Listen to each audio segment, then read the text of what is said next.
વરસાદ માટે એકદમ કુરકુરા અને ક્રિસ્પી એવા અને બિલકુલ તેલ પણ ન રહે એવા કાંદાના ભજીયા બનાવીશું અને માત્ર 10 જ મિનિટમાં બનીને તૈયાર પણ થઈ જશે. તો ચાલો બનાવીએ.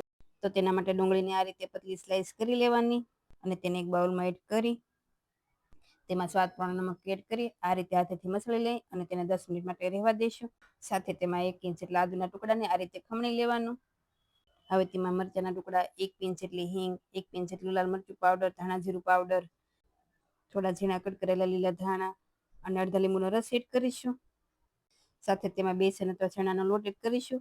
આમાં જેટલો બેસન સમાય તે પ્રમાણે એડ કરવાનો અને આ ભજીયામાં આપણે પાણી બિલકુલ નહીં એડ કરીએ. તો આ રીતે બાઇન્ડિંગ આવી જાય એ રીતે બેટર રાખવાનું. આ રીતે બેટર રાખીશું તો ભજીયા એકદમ ક્રન્ચી એવા બનશે અને બિલકુલ તેલ પણ નહીં રહે.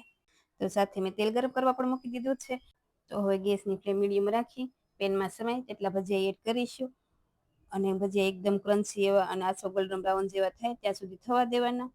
તો એકદમ ટેસ્ટી એવા ભજીયા પણ તૈયાર છે.